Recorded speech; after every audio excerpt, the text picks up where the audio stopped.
بسم اللہ الرحمن الرحیم۔ نبی کریم صلی اللہ علیہ وآلہ وسلم نے ارشاد فرمایا، اگر ظلم نہیں کرو گے تو قیامت میں نور کے ساتھ اٹھائے جاؤ گے۔ کسی کا دل نہ دکھاؤ، اس نے صبر کر کے اللہ پر چھوڑ دیا تو تمہارے لیے مسئلہ بن جائے گا۔ حقوق اللہ میں معافی شرط ہے اور حقوق العباد میں تلافی ضروری ہے۔ معافی اور تلافی کے بغیر والے کیس کا فیصلہ بروز قیامت ہوگا۔ اپنے کیس کا فیصلہ دنیا میں ہی کروا کے جائیں۔ حشر کا معاملہ بہت نازک ترین ہے۔ نفرتوں کے بازار میں رہنے کا بھی عجب مزہ ہے۔ لوگ رلانا نہیں چھوڑتے، ہم مسکرانا نہیں چھوڑتے۔ مجھے یقین ہے میرا رب بدل دے گا، میرا دل بھی اور میرے حالات بھی، انشاءاللہ۔ تنہا رہ لیں لیکن اپنا معیار مت گرائیں۔ عزت کے بغیر محبت کا کوئی وجود نہیں۔ جس نے کم میں جینا سیکھ لیا، اسے کبھی کوئی کمی نہیں ہوتی۔ ہمیشہ رضامندی یا ناراضگی ہی نہیں ہوتی۔ کبھی اس کا مطلب یہ بھی ہوتا ہے کہ ہم ناسمجھوں کے لیے وضاحت کی سکت نہیں رکھتے۔ کچھ لوگ ہمارے پاس تسلی دینے نہیں آتے بلکہ تسلی کرنے آتے ہیں کہ ہم واقعی تکلیف میں ہیں۔ محبت تو وہ ہے جو نبی پاک صلی اللہ علیہ وآلہ وسلم نے اپنی امت سے کی۔ رات کی تنہائی میں خاموشی سے دعا مانگو تو لگتا ہے اللہ صرف میرا ہے۔ رشتوں میں بھروسہ اور موبائل پر نیٹ ورک نہ ہو تو لوگ گیم کھیلنا شروع کر دیتے ہیں۔ مت بنو کھلی کتاب کسی کے لیے۔ جہالت کا دور ہے، لوگ پڑھ کر پھاڑ دیتے ہیں۔ نبی پاک نے فرمایا، جب تمہارے غم حد سے بڑھ جائیں تو مجھ پہ درود بھیجا کرو۔ انسان کا سب سے بہترین دوست اللہ ہے۔ بہت جلدی مان جاتا ہے، پرانی باتیں یاد نہیں کرواتا، کبھی مایوس نہیں لوٹاتا اپنے در سے۔ وہ جو گیت تم نے سنا نہیں، میری عمر بھر کا ریاض تھا۔ میرے درد کی تھی وہ داستاں جسے تم ہنسی میں اڑا گئے۔ نہ ضبط دے نہ جلال دے، مجھے بس اتنا کمال دے۔ مجھے اپنی راہ پہ ڈال دے، اے زمانہ میری مثال دے۔ اگر زندگی کو حسین بنانا ہے تو زندگی کو تمہیں میرے نبی صلی اللہ علیہ وآلہ وسلم کی غلامی میں آنا ہوگا۔ نفرت سے آج تک کوئی کسی کو نہیں بدل سکا۔ محبت سے قائل کرنا سیکھو۔ کامیابی چاہتے ہو تو ماں باپ کی دعائیں حاصل کرو، دنیا و آخرت سنور جائے گی۔ اللہ پاک ناراض ہو تو روٹی نہیں چھینتا بلکہ سجدے کی توفیق چھین لیتا ہے۔ تم مسجد میں جا کر اپنی محبت کا ثبوت دو، وہ تمہیں خانہ کعبہ بلا کر اپنی محبت کا ثبوت دے گا۔ رسول اللہ صلی اللہ علیہ وآلہ وسلم نے ارشاد فرمایا، جنت میں ایسے لوگ داخل ہوں گے جن کے دل چڑیوں کی طرح نرم ہوں گے۔ زندگی بہت مختصر ہے، اسے رب کی نافرمانیوں میں ضائع نہ کرو۔ رسول اللہ صلی اللہ علیہ وآلہ وسلم نے ارشاد فرمایا، جس کے پاس 3 بیٹیاں ہوں اور وہ ان کے ہونے پر صبر کرے، ان کو اپنی کمائی سے کھلائے پلائے اور پہنائے تو وہ اس شخص کے لیے قیامت کے دن جہنم سے آڑ ہوں گی۔ درود شریف کی برکات۔ حضرت شاہ ولی اللہ دہلوی رحمۃ اللہ علیہ فرماتے ہیں، درود شریف میں شفا ہی شفا ہے، جسمانی بیماریوں سے بھی اور روحانی بیماریوں سے بھی شفا ہے۔ درود شریف کی بے انتہا فضائل ہیں۔ ان فضائل میں سے 2 فضائل یہ ہیں کہ درود شریف کا پڑھنے والا دنیا کی رسوائی سے محفوظ رہتا ہے اور اس کی آبرو میں کوئی کمی نہیں آتی۔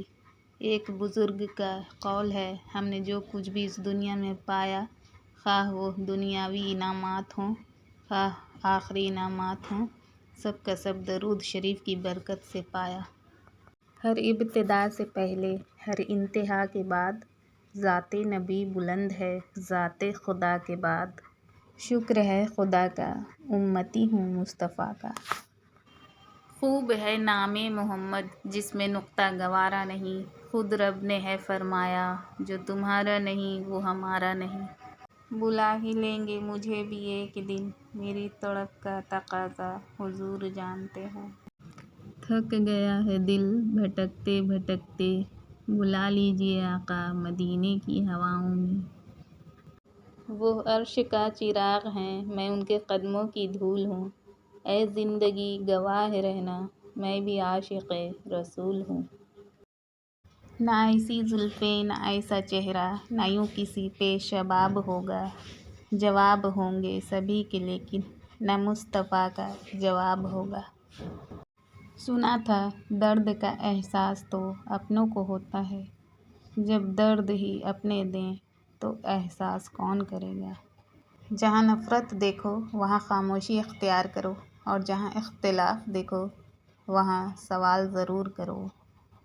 لوگ حسد آپ سے نہیں بلکہ آپ کی زندگی میں موجود سکون، خوشیوں اور بے شمار نعمتوں سے کرتے ہیں۔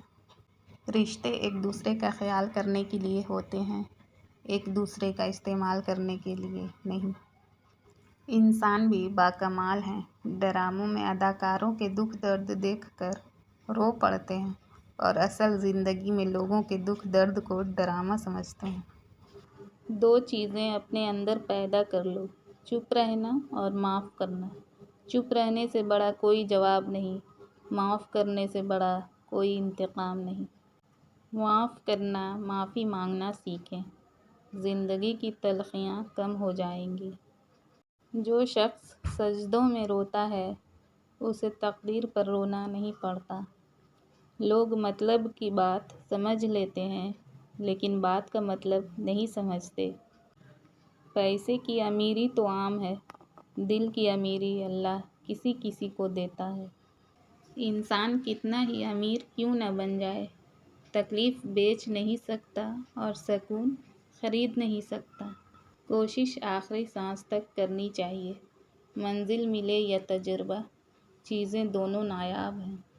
منزلیں بہادروں کا استقبال کرتی ہیں، بزدلوں کو راستے کا خوف ہی مار دیتا ہے۔ کسی کے پاس بہت کچھ ہے خدا کا دیا ہوا، کسی کے پاس سوائے خدا کے کچھ بھی نہیں۔ بھروسہ اور دل ٹوٹنے کی آواز نہیں ہوتی، لیکن اس کی گونج عمر بھر سنائی دیتی ہے۔ یا اللہ ان دلوں کو سکون دے جنہیں تیرے علاوہ سننے والا کوئی نہیں۔ جہاں سے لوگوں کی امیدیں ختم ہوتی ہیں وہاں سے اللہ کا نظام شروع ہوتا ہے۔ ہم نفرتوں کے اتنے عادی ہو گئے ہیں کہ محبت بانٹنے والے کو بھی شک کی نگاہ سے دیکھتے ہیں۔ گھر دولت سے آباد نہیں ہوتے، کامیابی آپ کے مقدر کا حصہ تبھی بنتی ہے جب آپ کے پاس ماں کی دعائیں ہوں۔ اس مٹ جانے والی دنیا کے لیے اس اللہ کو ناراض نہ کرو۔ اگر تم نے نماز چھوڑی تو سمجھ لو کہ راحت اور برکت بھی تمہیں چھوڑ گئی۔ اللہ کا بہترین بندہ وہ ہے جو اللہ کی مرضی پر راضی رہے۔ محبت اور مسکراہٹ دل کے بند دروازے کھول دیتی ہے۔ عمدہ اخلاق کو زندگی کا حصہ بنا لیں۔ جب اللہ تمہارے ساتھ ہے تو دنیا کی ناراضی بے معنی ہے۔ حضرت حذیفہ رضی اللہ تعالیٰ عنہ کا فرمان ہے، درود شریف پڑھنا درود شریف پڑھنے والے کو، اس کی اولاد کو اور اولاد کی اولاد کو رنگ دیتا ہے۔ اگر نماز پڑھنے سے تم گناہ سے باز آ جاؤ تو سمجھ لو کہ تمہاری نماز قبول ہو رہی ہے۔ زبان کو غیبت سے پاک کر لو، پیٹ کو لقمہ حرام سے دور کر لو، دعائیں قبول ہو جائیں گی۔ جن کو رب سے مانگنے کی عادت ہو وہ کبھی بھی خالی ہاتھ نہیں رہتے۔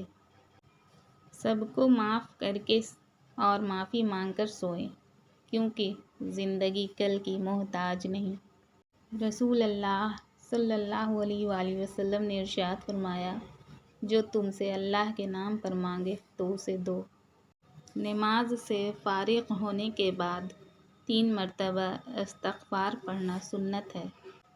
جوانی کے دھوکے میں نہ آنا، کیونکہ بوڑھا ہونے سے پہلے ہی کافی نوجوان گزر چکے ہیں۔ دلائل تو بہت تھے لیکن فرمان ہے، جاہل سے بحث کرنے سے بہتر ہے معافی مانگ کر جان چھڑا لو۔ جنہیں احساس ہی نہ ہو ان کے ساتھ گلے کیسے شکوے کیسے۔ میسر کی قدر ہی نہیں، لاحاصل کو ترستے ہیں لوگ۔ حق وہیں پر جتاؤ جہاں کسی نے حق دیا ہو۔